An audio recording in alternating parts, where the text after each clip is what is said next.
This next song gets a little introduction because it sort of explains the first verse, really, of this next song, which I think you probably will know when you hear the story of it. So I try to be a little more disciplined in my story these days. So this is how it starts.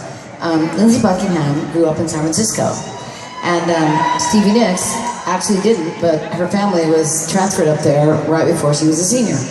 And I love talking in the second person.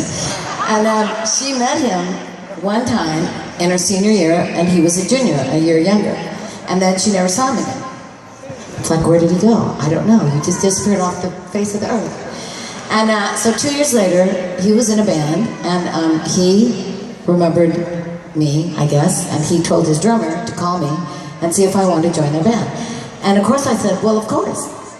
And because we were in the middle of like San Francisco, where it was all happening between 1966 and 1971. It was the mecca of music. So if you were an artist or you were in a band, that was the place to be. So I thought, okay, I don't really know what kind of a band it is. And the person on the other end of the phone said, well, it's pretty much a hard rock and roll band. I'm like, okay, I can do this. So I joined this band, and within weeks of joining this band, because I was just going to college, we were like playing these really big shows, and I will brag a little. We opened for Jimi Hendrix, 75,000 people at Santa Clara Fairgrounds in San Jose. We opened for Janis Joplin at Frosh Amphitheater, 30,000 people. We opened for Santana the week before Woodstock, and that was huge because the movie was huge. And there's so many more, but I will leave you with, we were actually stuck in Lodi with Creedence Clearwater because our car broke down, so we were really stuck there. So anyway, we were making very good money, and I'm going to school, so my parents are supporting me, and so I have this money, and I save it up because I hear a rumor that there's this wonderful store in downtown San Francisco called the Velvet Underground. How could you resist with a name like that?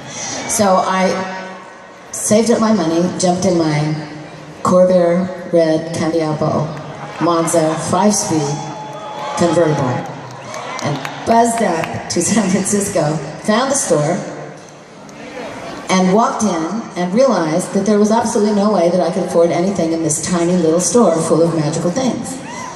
So I'm standing on this floor that was not big, but it was all hand-painted, and I thought, I've never seen anything like that in my life, or since. And I thought, well, I can't really afford to buy anything here, but what I can do is I'm standing right where Janis Joplin stands. That's a big deal. So I think to myself, that's worth coming all the way up here.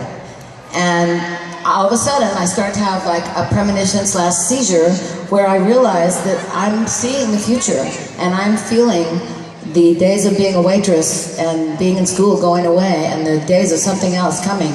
And what it was Christine and Mick and Lindsey and John, and it was Fleetwood Mac, and it was there in that store that day. So the reason I'm really telling you this story is so that you can know in your hearts that if you have a dream and you want to do something, don't ever let anybody tell you that you can't do it. Because we were just kids, and we were just like rolling along, and look at what happened. So you have to believe in it and tell everybody to get out of your way and let you do what you need to do, because the world needs for you to all do that, especially now. So anyway, so I'm back to the Velvet Underground, back to the floor that I loved, back to a room with some lace and paper flowers, back to the gypsy that I was.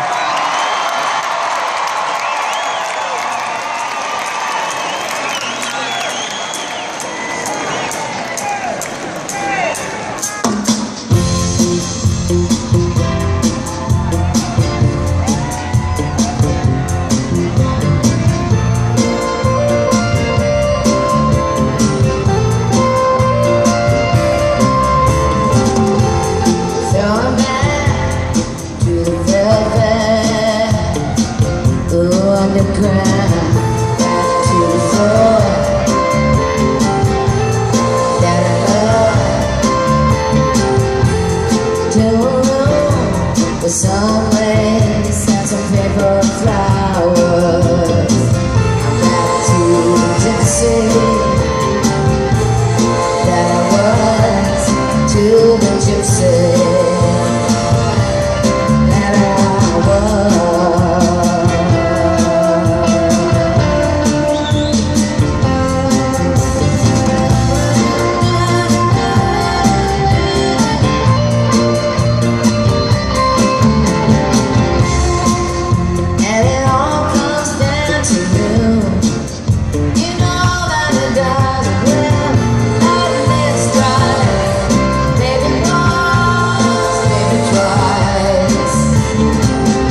Thank you.